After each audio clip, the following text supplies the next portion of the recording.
नमस्कार। मैं धर्मेंद्र राय एक नई शख्सियत को लेके आए हैं। बेबाक की बात शुरू करते हैं।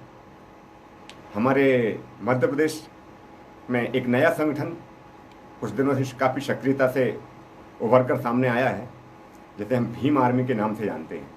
तो उस भीम आर्मी के प्रदेश प्रभारी और हमारे दमोह के अहरवाल समाज के जिला युवाओं के जिला अध्यक्ष भाई कोमल अहरवाल जी आपके बीच पधारे हैं।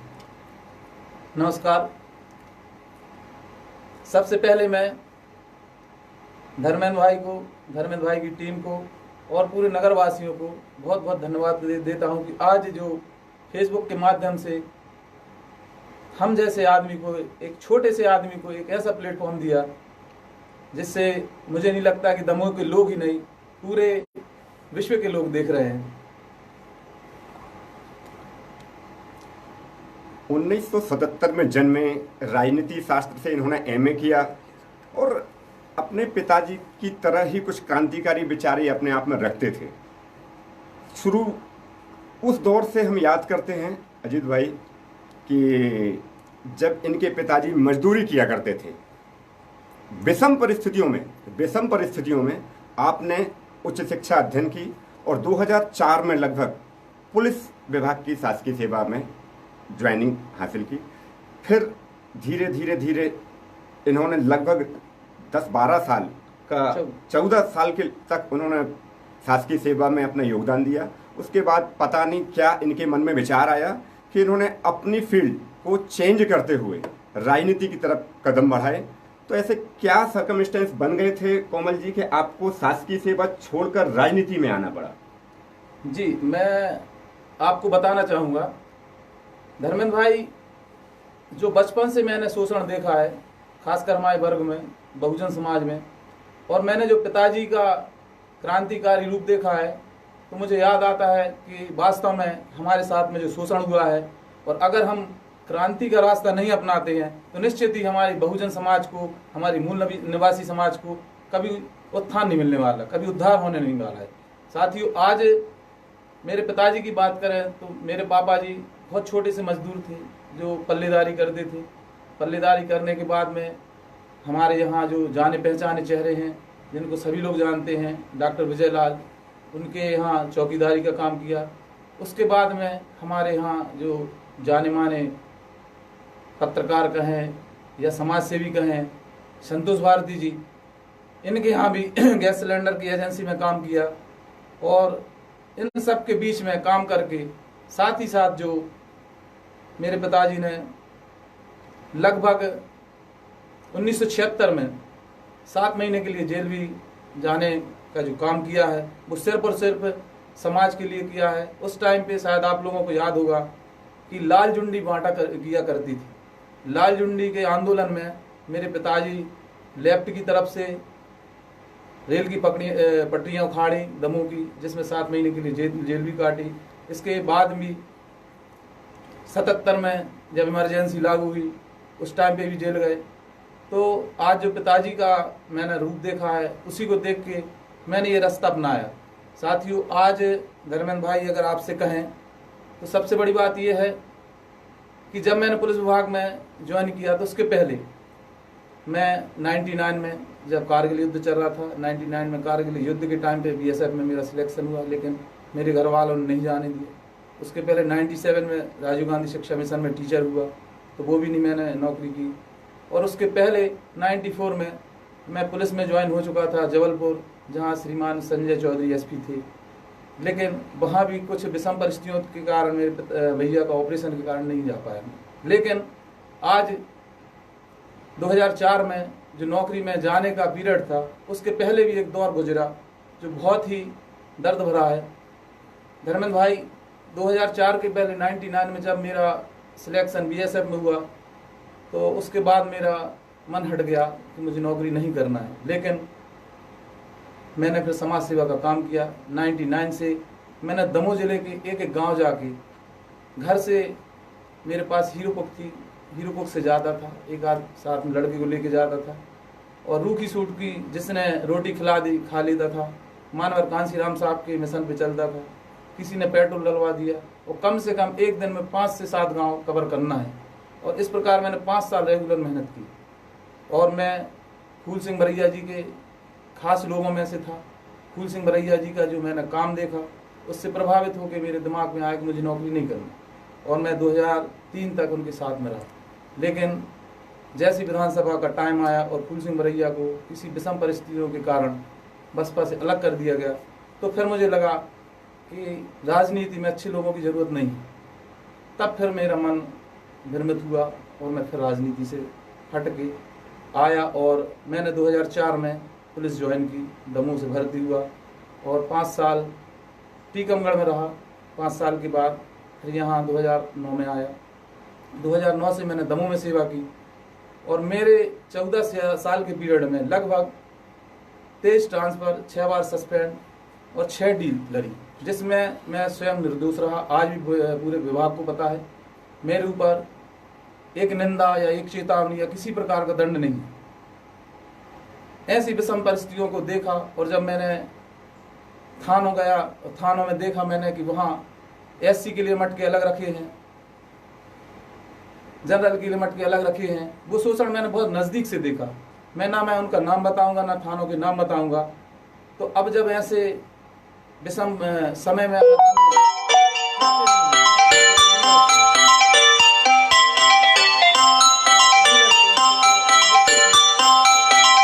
बाबा साहब की जो कुर्बानी है, जो बाबा साहब ने अपने 4 बच्चों की कुर्बानी दी है, उसको जब देखा मैंने कि राजनीतिक सत्ता वह मास्टर चाबी है जिससे हर समस्या के ताले खोले जा सकते हैं, और इस विचार को लेकर जो बाबा साहब ने कहा था कि मंदिर मस्जिद ना जाकर वो सत्ता रूपी मंदिर में कब्जा करें और अपने साथियों का, अपने समाज का और हर वर्ग के गरीब बेरोजगार की मदद करें।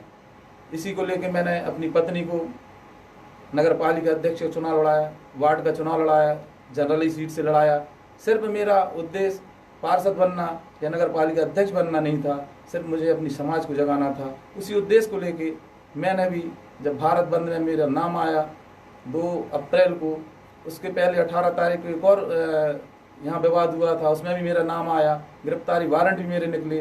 तो इन सब चीज़ों को देखा मैंने कि वास्तव में आज जो स्थिति बनी है वो सिर्फ और सिर्फ जातिवाद के कारण बनी है। और जब जातिवाद का जहर मैंने देखा और सहा, तो निश्चित ही मुझे विभाग से इस्तीफा देना पड़ा और मूक नायक बनकर, मूकों की गूंगों की आवाज़ बनकर मुझे आना पड़ा। और आज मैं आप लोगों के सामने प्रस्तुत हूँ, और आज जो भी कर रहा हूँ सर्वजन के लिए कर रहा हूँ।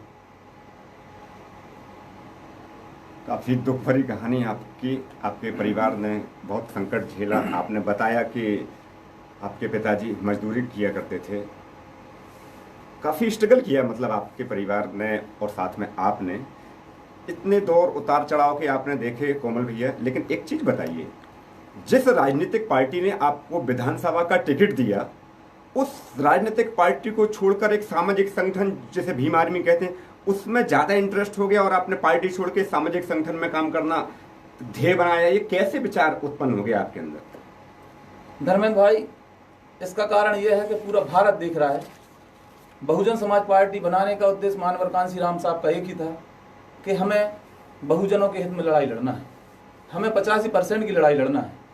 जब 85% में से हम 51% लोगों को जिंदा कर लेंगे तो निश्चित ही हमारी सरकार बनेगी। लेकिन 2006 के बाद जैसे ही कांसीराम साहब का निर्वाह होता है, ख़त्म होते हैं, उसके बाद में टोटल बहुजन समाज पार्टी सर्वजन हिताय सर्वजन सुखाय की रणनीति पर चलने लगी, और पूरी की पूरी पार्टी को कैप्चर जो किया गया है मनुवादी लोगों ने कर लिया है, जिसका प्रत्यक्ष उदाहरण हम आपके सामने प्रस्तुत कर रहे हैं। ये और बिना सबूत के नहीं, सबूत सहित कर रहे हैं। धर्मेंद्र भाई, शायद आपको याद होगा, जब रविदास जी का मंदिर दिल्ली में तोड़ा गया तो बहुजन समाज पार्टी से बहन कुमारी मायावती या बहुजन समाज पार्टी के लोगों को किसी प्रकार की प्रतिक्रिया नहीं हुई। जब हमारे संविधान, जो बाबा साहब ने कहा था कि मैं बड़ी मुश्किल से अपने कारवा को यहाँ तक ला पाया हूँ और किसी भी हालत में इसको खत्म नहीं होने देना, अगर इसे आगे ना बढ़ा सको तो इसे खत्म भी नहीं होने देना। और जब संविधान की प्रतियां जलाई जा रही थी जंतर मंतर में दिल्ली में, तब बहन जी और बहुजन समाज पार्टी मूक दर्शक बन के बैठी थी। उस विषम परिस्थितियों में उसके बाद में एनआरसी जैसे काले कानून आए, सीए जैसे काले कानून आए, फिर भी बहन कुमार मायावती और बहुजन समाज पार्टी के लोग चिल्ला चिल्ला के कह रहे कि आपको ज्ञापन घर के बैठ के देना है, रोड पे नहीं आना है। ऐसी विषम परिस्थितियों में पार्टी नहीं छोड़ता तो क्या करता। इसी बीच में हमारे दमोह की एक घटना हुई थी, शायद आप लोगों को याद होगा। मलैया जी के कॉलेज में, ओजस्विनी कॉलेज में एक बच्ची ने फांसी लगाई थी। एक पथरिया फाटक में एक लड़के का मर्डर भी हुआ था, जिसने 12,000 झंडे निःशुल्क रामबाई के चुनाव के लिए लिए थे, लेकिन ना रामबाई ना बहुजन समाज पार्टी का कोई भी नेता इसमें ना सहयोग करने आया, ना इंटरफेयर किया। जब मैंने देखा कि कुतपुरा गांव में हमारे लोगों को रोटी फेंक के दी जा रही है, हमारी बच्चियों को रोटी फेंक के दी जा रही है, तो इन सब चीज़ों को मैंने बहन जी से, प्रदेश अध्यक्ष से, सबसे मैंने अप्लाई की, निवेदन किया, अपील की कि बहन जी गलत हो रहा है, मानवर साहब का जो मिशन था वो भटक चुका है। तो वहाँ से कोई जवाब नहीं आया, और जब जवाब नहीं आया और मुझे ज्ञापन देने के लिए भी आदेश अगर मांगना पड़ा या मांगना पड़ा, तो धर्मेंद्र भाई निश्चित ही मैंने सोच लिया कि मैं जो नौकरी छोड़ के आया हूँ, अपने समाज के लिए आया हूँ, समाज की लड़ाई के लिए आया हूँ, और अगर मैं अपने समाज की बात नहीं रख पाऊंगा तो मेरा राजनीति करना या समाज सेवा करना व्यर्थ है। मैं इसी कारण मैंने फिर भीम आर्मी ज्वाइन की। और मैं एक चीज़ और आप लोगों को बताना चाहता हूँ धर्मेंद्र भाई, भीम आर्मी 15 मार्च मानवर कांसी राम साहब के जन्मदिन पर पार्टी बन चुकी है, जिसका नाम है आज़ाद समाज पार्टी। इसमें जो स्वाभिमानी लोग हैं, जो आज़ाद हैं, वो इसमें शामिल हो रहे हैं। और ये जो पार्टी है ये पूर्ण रूप से बहुजन समाज के लिए बनी है। इनका जो मुख्य उद्देश्य है, जो कांसी राम साहब का उद्देश्य था, उसी को लेकर बनी है। अब थोड़ा सा इतर राजनीति से हटके कोमल भाई चर्चा करेंगे। काफ़ी बार देखा जाता है कि आप राजनीति से ज़्यादा अपने सामाजिक क्षेत्र में, अपने समाज के लोगों के बीच में उनके दुख दर्द में सहभागी दिखते हैं। आखिर ऐसी क्या क्या अभी और समस्याएं हैं आपकी समाज के बीच में, समाज के लोगों के बीच में, उनको कैसे दूर किया जा सकता है? बगैर राजनीति के हस्तक्षेप किए उनको अवेयर कैसे करेंगे, जागरूक कैसे करेंगे? थोड़ा सा इसमें प्रकाश डालिए। धर्मेंद्र भाई, सीधा जो आपका सवाल है उसका जवाब यह है कि आज हमारे समाज के लोग, हमारे समाज के हम ठेकेदार कहें, सांसद कहें, विधायक कहें, जो यहाँ से चुन के जाते हैं, हमारी वोट लेके जाते हैं, और फिर उसके बाद में विधानसभा में और संसद भवन में मूक दर्शक बन के बैठ जाते हैं। उसका मुख्य कारण ये है कि ये पूर्ण रूप से निजी स्वार्थों के कारण ये कुछ भी नहीं कह पाते, ना ये आवाज़ बुलंद कर पाते हैं, ना समाज से कोई फिर इनका मतलब रहता है। इनको सिर्फ 5 साल बाद नाइट, जो अपने चुनाव की लास्ट नाइट रहती है, उसमें ज़रूरत पड़ती है। और आज अगर हम देखें कि समाज जो गर्त में जा रहा है, उसका कारण यही है कि जिन्हें हम मुखिया बना रहे हैं, जिन्हें हम अपना दायित्व सौंप रहे हैं, ये किसी न किसी निजी स्वार्थ से बिक रहे हैं और समाज को बेच रहे हैं और समाज को बेचने का काम कर रहे हैं। और आज की स्थिति अगर आप कहें तो सीधा साधा सवाल है, हमारे बाबा साहब अम्बेडकर बोल के गए हैं, अगर किसी समाज का उत्थान करना है तो हमारे लिए बस एक ही काम करना है, वो यह है कि गुलाम को गुलामी का एहसास करा दो, गुलाम जंजीरें अपने आप तोड़ देगा। और हमारा जो काम है, हमारा जो मूवमेंट है, वो सोशल वर्क का काम चल रहा है। घर घर जाके, डोर टू डोर हम लोग बाबा साहब का इतिहास, इसके पूर्व बहुजन समाज में जितने महापुरुष जन्मे हैं, सम्राट अशोक हों, मौर्य साहब हों, छत्रपति साहू जी महाराज हों, फुले जी हों, गाडगे महाराज हों, सबकी जीवनी बता के हम अपने लोगों को जागरूक कर रहे हैं। कोमल भैया, आपने बात की जागरूकता की, ऐसा नहीं लगता कि आपके सामाजिक परिवेश के अंदर शिक्षा का थोड़ा सा अभाव है, जागरूकता की कमी है? कुछ व्यसन ऐसे हैं कि आपसे जुड़े लोग, आपके सामाजिक पृष्ठभूमि के आसपास इर्द गिर्द रहने वाले लोग, शराब की अधिक प्रचुर मात्रा में खपत उसी एरियाज में होती है, आत्महत्याएं उसी क्षेत्र में ज़्यादा होती हैं।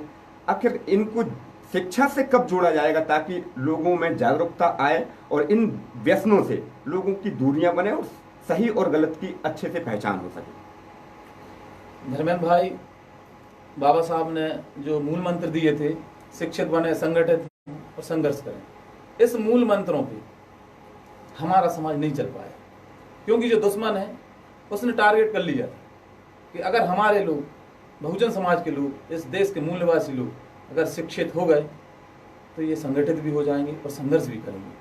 तो इन्होंने सबसे पहले जो चोट की, एक प्लान के तहत 1925 से, और आप समझ रहे हैं 1925 मतलब क्या है, 1925 से जो इन्होंने प्लान किया कि आज हमें दलित और मुस्लिम बस्तियों में, गांव में सिर्फ और सिर्फ शराब बेचना, जुआ खिलाना, सट्टा खिलाना, एक प्लान के तहत कि ताकि हमारे वर्ग के लोग, हमारे बच्चे शिक्षित ना हो पाएं।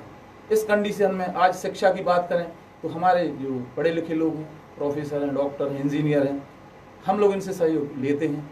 और जो भीम आर्मी एक काम कर रही है, पूरे भारतवर्ष में 3000 से ज़्यादा पाठशालाएँ, भीम पाठशालाएँ चला रही हैं। उनका उद्देश्य ये है कि हमें अपने लोगों को शिक्षित करना है। जो रिक्शा चला रहे, जो ठिलिया चला रहे, जो पल्लेदारी कर रहे, जिनकी गुंजाइश नहीं है, तो वार्ड वाइज गांव-गांव जाके हमारे जो पढ़े लिखे बेरोजगार लोग हैं वो उनको शिक्षित करते हैं। निरंतर क्लासें चलती हैं और आने वाला जो समय है वो बहुजन समाज का है, मूल निवासियों का है, क्योंकि हम लोग इनका प्लान समझ चुके हैं। तो इसका मतलब ये समझा जाए, जागरूकता बढ़ा रहे हैं, शिक्षा के क्षेत्र में भी आप आगे लेके जा रहे हैं अपनी समाज को, और चूंकि आप एक सामाजिक संगठन से बढ़कर उस सामाजिक संगठन को आपने राजनीतिक दिशा भी दे दी है, तो क्या ये माना जाए कि आने वाले समय में आप नगरीय निकाय के जैसे चुनाव हैं, ग्राम पंचायत स्तर के चुनाव हैं, तो क्या आपका संगठन इन चुनाव में भी सामने उभर के आएगा? पार्षद के चुनाव हो रहे हैं, होने वाले हैं, नगर पालिका के चुनाव होने वाले हैं, तो क्या आपकी भीम आर्मी इस चुनाव में उतरेगी?